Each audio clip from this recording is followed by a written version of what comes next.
Vamos a estar en este estudio bíblico, en esta predicación, la cual va a estar basada en el texto del libro de Números, capítulo 11, los versículos vamos a ir leyendo del 1 al 6.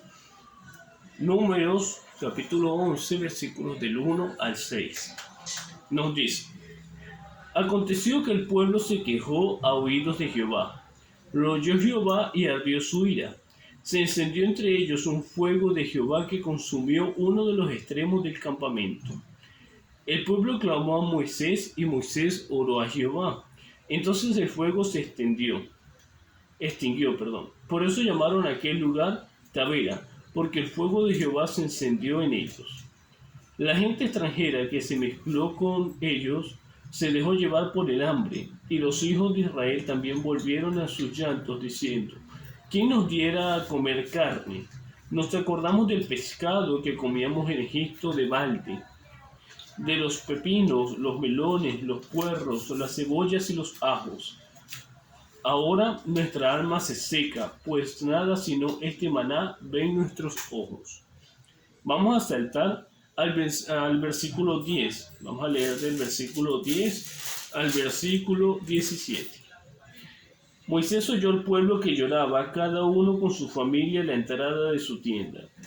La ira de Jehová se encendió mucho, y también le pareció mal a Moisés, quien dijo a Jehová: ¿Por qué has hecho este mal a tu siervo? ¿Y por qué no he hallado gracia a tus ojos gracias a tus ojos, que has puesto la carga de todo este pueblo sobre mí? Concebí yo a todo este pueblo, lo engendré yo, para que me digas: llévalo en tu seno, como lleva la que cría al que mama, a la tierra que juraste dar a sus padres. ¿De dónde conseguiré yo carne para dar a todo este pueblo? Porque vienen a mí llorando y diciendo: danos carne para comer. No puedo yo solo soportar a todo este pueblo, es una carga demasiado pesada para mí. Y si así vas a hacer tú conmigo, te ruego que me des muerte, si he hallado gracia a tus ojos, para que no vea mi mal. Entonces Jehová dijo a Moisés: reúneme a 70 hombres entre los ancianos de Israel, de los que tú sabes que son ancianos del pueblo, y sus principales. Tráelos a la puerta del tabernáculo de reunión y que esperen allí contigo.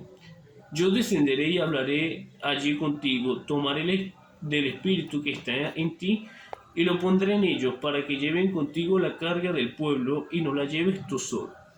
Y por último vamos a leer los versículos 31 al 32. Nos dice: Entonces Jehová envió un viento que trajo codornices del mar y las dejó sobre el campamento, un día de camino de un lado y un día de camino del otro lado, alrededor del campamento, y casi 2 codos sobre la superficie de la tierra. El pueblo estuvo levantado todo aquel día y toda la noche, y todo el día siguiente recogiendo codornices. Y el que menos recogió 10 montones, y las tendieron a secar alrededor de todo el campamento. Este es el texto en el cual vamos a estar basada la predicación. ¿Qué es lo que vemos? El pueblo de Israel viene de salir de Egipto y están en el desierto. El desierto es un lugar inhóspito, un lugar duro. Ellos no estaban acostumbrados al camino de la marcha, al estar en este estilo de vida desértico. Entonces ellos caen en un estado de vehemente descontento, se sienten mal, se sienten ya fatigados, ya cansados de esta situación, y les da por clamar, quejarse contra Dios y quejarse contra Moisés, porque ellos querían comer carne. Este desierto era más desolado que el del Sinaí. Entonces no estaban acostumbrados a este estilo de vida. Hoy vamos a hablar de lo misericordioso que es Dios con su pueblo, basándonos en estos versículos y viendo a través de ellos cómo Dios obra en cada uno de nosotros, cómo obró en ese tiempo y cómo sigue obrando hoy en día. vamos a hablar de 3 puntos que son. El primero, en ciertos momentos el pueblo de Dios no es agradecido, por ende no merece la misericordia. En segundo lugar, Dios nos coloca personas que nos ayudan en el ministerio como muestra de su misericordia. Y en tercer lugar, Dios nos bendice abundantemente aun cuando no lo merecemos. Hay que aclarar que el pueblo de Israel hace referencia a como que añorando los tiempos pasados que ellos vivieron en Egipto, tiempos en los cuales comían ajo, puerro, cebollas y algunos otros alimentos que en estas circunstancias no estaban comiendo. Pero eso es algo totalmente errado, porque ellos no lo comían gratis, como aquí lo estaban diciendo, pues lo pagaban muy duro, con trabajo muy fuerte. Vamos a hablar del primer punto. En ciertos momentos el pueblo de Dios no es agradecido y no merece la misericordia de Dios. Vemos que nos quejamos por no complacer nuestros caprichos, según el versículo 4 al 6. Vemos que el desánimo es contagioso. El desánimo, el desaliento es más contagioso que el COVID, es más contagioso que esta pandemia que ha sido tan fuerte. Una de las características antes de que llegue el desánimo es la apatía, incomodidad, umbrales muy bajos de tolerancia y respeto. Esos son síntomas que suelen aparecer antes del desaliento. El desaliento se contagia, como ya lo habíamos dicho, pero es a través de las quejas, a través de la inseguridad, a través de un estado de total apatía, de que no le importa nada ni nadie. El pueblo se quejó. Y eso demuestra desánimo, demuestra apatía. Se quejó por no complacer sus caprichos, por no complacer sus necesidades. Otra cosa importante que hay que mencionar, aparte del desánimo, es el hambre. El hambre altera nuestro organismo. Mateo 4, versículo 13 al 4 nos dice: y Jesús le respondió, escrito está, le respondió a Satanás, escrito está, no solo de pan vive el hombre, sino de toda palabra que sale de la boca de Dios. El hambre en nuestro organismo, según los científicos, tiene un proceso. Es un proceso químico en el cual las células del estómago y del intestino producen algo llamado gerina, conocida como la hormona del hambre, y esta es la que estimula para que nosotros sintamos la sensación de hambre, la sensación de que tenemos que consumir algún alimento. Esta hormona influye en el cerebro, en la parte cerebral, influye en una área, la cual es la área tegmental ventral, que es la región del cerebro que regula, entre otras cosas, las emociones como la alegría y el placer, y también la conducta adictiva. ¿Qué quiero decir con esto? Que el hambre es algo natural, que es algo que está en nuestro organismo, que Dios así nos creó. Y el hambre altera nuestro estilo de vida, altera nuestras reacciones ante las circunstancias. Nosotros, a pesar del hambre que a veces podamos tener y de que esa hambre nos lleve a cometer algunos errores, esto no es justificable. Si una persona está hambrienta porque tiene 2-3 días sin comer, pero roba a alguien o roba alimentos, no es justificable. El hambre no justifica el pecado. Vemos que a veces, según el versículo 6, no nos contentamos con lo que tenemos, nos disgustamos desde nuestro interior. El pueblo de Israel el pueblo de Israel no era que estaba pasando hambre, porque ellos tenían el maná y el trabajo de recoger el maná era muy poco. Entonces, ellos se disgustaban porque estaban comiendo maná, porque, porque era puro maná, no era la carne y las otras cosas que ellos querían. Entonces, a veces nosotros tenemos tantas cosas en nuestras vidas, pero nos disgustamos de cada una de ellas. Nos disgustamos por lo que tenemos que comer casi que diariamente. Nos disgustamos por las cosas que no nos están funcionando bien. Si tenemos un bien como un vehículo, pero está dañado, nos disgustamos, nos quejamos y le reclamamos a Dios porque tenemos un carro dañado, en vez de agradecer al Señor porque tenemos un vehículo. Vemos también que rechazamos lo que Dios nos ha dado. Este pueblo, en esta circunstancia, estaba como que exonerando es como una ley bíblica en la cual la tenemos en Génesis 3:19, que nos dice: con el sudor de tu rostro comerás el pan hasta que vuelvas a la tierra, porque de ella fuiste tomado, pues polvo eres y al polvo volverás. Cuando ellos estaban recogiendo el maná, eso no era un alimento que ellos tenían que procesar, que ellos tenían que sembrar y luego cosechar. El maná le caía del cielo. Entonces no tenían ningún esfuerzo a la hora de recoger. Viendo este primer punto, agotando este primer punto, pasamos al segundo. Y es que Dios nos coloca personas que nos ayudan en el ministerio como muestra de su misericordia. Lo vemos en el versículo 16 y 17.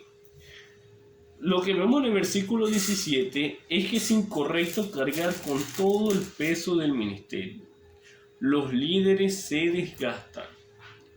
El gobierno eclesiástico, el gobierno ya sea secular, el tener un puesto importante, un puesto de gran responsabilidad, es una carga.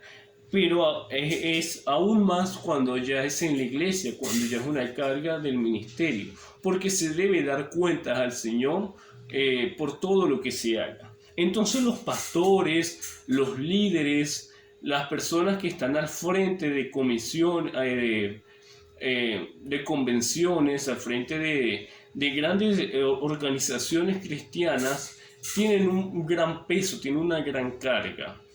Y esa carga, si no es canalizada, si no se direcciona bien, si no se lleva como Dios lo manda en su palabra, puede traer problemas a aquella persona que está en esta situación, que está liderando este cargo. Otra cosa que debemos notar es que mucho estrés enferma mental y físicamente. Como base bíblica tenemos a 1 Corintios 6, 19 al 20, que nos dice: ¿O no sabéis que vuestro cuerpo es templo del Espíritu Santo que está en vosotros, el que tenéis de Dios, y que no sois vuestros? Porque habéis sido comprados por precio. Glorificad pues a Dios en vuestro cuerpo y en vuestro espíritu, los cuales son de Dios. Entonces nosotros debemos cuidar nuestro cuerpo. Con el tiempo, el estrés, hay que aclarar que el estrés es algo cotidiano, es algo normal en nuestro día a día. Pero el estrés, si es perdurable, si perdura en el tiempo, si no es canalizado, es donde encontramos problemas. Si el estrés se prolonga, produce algunas enfermedades, ya sea como tensión alta, enfermedades cardíacas, diabetes u otros trastornos mentales, incluidos la ansiedad y la depresión. El estrés es algo que es muy peligroso, por lo cual debemos canalizarlo bien. Lo segundo que vemos es que Dios manda que haya una cadena de liderazgo. Moisés en el versículo, lo vemos en el versículo 16, que es de sabios delegar. Moisés cargaba con todo el peso de este pueblo y él era el único que tenía la responsabilidad de todo, aparte de Aarón, pero Aarón era un sacerdote, estaba en el templo. Entonces, en que Moisés estuviera gobernando solo al pueblo era algo que estaba mal, algo que lo estaba ya cansando. Él le reclama a Dios, le dice: ¿por qué tú me permites estar en esta situación? Y ahí vemos las quejas que él le pone, le coloca al Señor. Aquí tenemos el cumplimiento de la palabra de Dios a Moisés. Porque Moisés estaba gobernando este pueblo solo, Dios le da una solución. La solución era que escogiera a estos ancianos, a estos 70 ancianos, y que ellos iban a ejercer iban a compartir la carga con Moisés. No solamente él iba a llevar todo el peso, sino que él iba a delegar. Y estas personas lo iban a ayudar a la hora de hacer juicios, a la hora de tener cualquier control político. Ellos iban a estar ahí y para enseñar la palabra del Señor. Vemos algo importante, y es que deben ser líderes espiritualmente maduros. No deben ser cualquiera persona, porque eso estaría en contra de lo que manda Dios en su palabra. Vemos en el versículo 16 que dice: reúneme a 70 ancianos entre los ancianos de Israel, de los que tú sabes que son ancianos del pueblo, y de sus principales. Entonces Moisés tenía que saber, tenía que estar seguro, convencido de que estas personas eran las ideales para este cargo. Y vamos a pasar al último punto, y es que Dios nos bendice abundantemente aun cuando no lo merecemos. Y aquí Él está mostrando su gran misericordia. Como ilustración tenemos a un personaje, el cual se llamaba Don Pedro. El señor Don Pedro era un veterano y humilde cristiano, que él vivía solamente de una pequeña pensión ferroviaria. Y él siempre decía que él nunca estaba solo, que Dios estaba con él, que él lo ha puesto a prueba muchas veces, pero que su fe nunca ha sido quebrantada, nunca ha sido cuestionada. En una oportunidad, este señor, la pensión se atrasó. Entonces en su casa ya no había nada que comer, no había alimentos, y él no tenía dinero para buscar comida. Pero él aún así, a la hora de almorzar, se sentó en su mesa, en su rústica mesa, unió sus manos y le clamó al Señor: Señor, gracias por los alimentos, gracias por todas las bendiciones que tú me has permitido tener. Tengo hambre y sé tú complaciéndome, si es tu santa y divina voluntad. Él no había terminado de decir el amén cuando tocaron a su puerta. Era un vecino que le traía una bandeja muy grande de pescado cocido. Entonces vemos, a la luz de no solamente de ejemplos como esta persona, sino de muchos más, que Dios es misericordioso y que Dios nos provee aun cuando nosotros no lo merecemos. No lo merecemos, ¿por qué? Porque somos pecadores. Lo vemos en el versículo 33. Vamos a ver vemos el origen del pecado en Adán y Eva. Dios le puso una condición a Adán y Eva, que era en Génesis 2:17: del árbol del conocimiento del bien y del mal no comerás, porque del día que de él comas ciertamente morirás. Cuando Adán y Eva pecaron, se produjo de inmediato la muerte moral y espiritual. La muerte moral consistía en la muerte de la vida de Dios en ella, en una muerte moral. Y la muerte espiritual es que desde el pecado de Adán y Eva, cada persona nace con una naturaleza pecaminosa. esa naturaleza innata de ir en contra de los mandamientos del Señor. Entonces, tristemente, a través del pecado de Adán y Eva, cada persona nace con esta condición de pecado. La segunda razón por la cual no merecemos la misericordia de Dios es porque tenemos poca fe. Este pueblo no confió en el Señor cuando tenía hambre o cuando tenía estos caprichos de comer, de querer carne. No le clamaron al Señor ni confiaron en que le podría proveer, sino que se quejaron. Hebreos 11:1 nos dice: es pues la fe la certeza de lo que se espera, la convicción de lo que no se ve.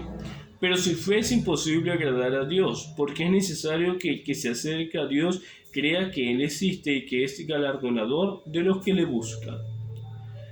Nosotros debemos tener fe en Dios, debemos descansar en Él, tener confianza en Él, no disgustarnos, ni quejarnos, ni desanimarnos por las circunstancias que estemos pasando, sino tener fe que Dios tiene y tendrá siempre el control de todo lo que pasa en este mundo y en el universo.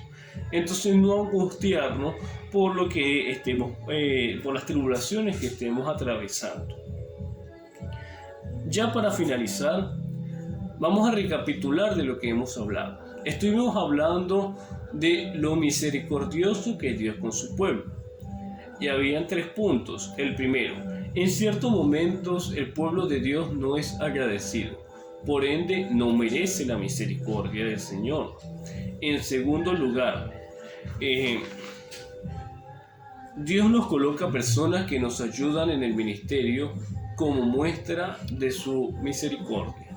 Y en tercer lugar, Dios nos bendice abundantemente aun cuando no lo merecemos.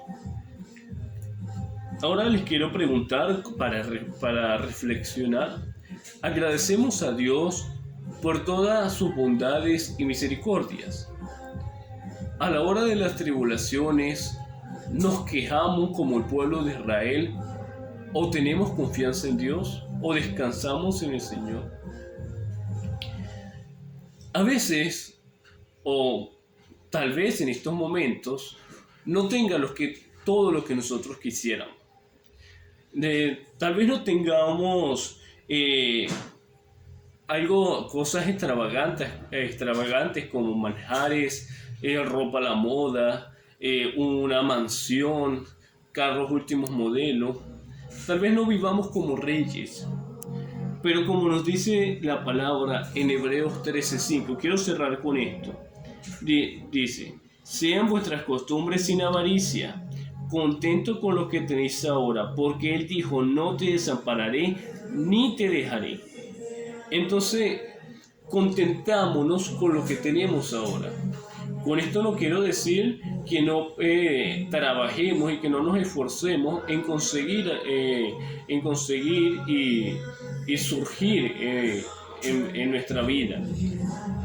Pero nosotros debemos agradecerle al Señor por lo que tengamos, agradecerle al Señor por lo que comamos, no quejarnos de estas cosas.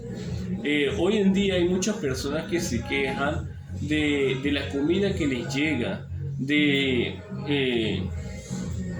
la ropa que les regalan, y tantas cosas. De los niños se quejan porque no tienen los teléfonos o los deseos que ellos quisieran.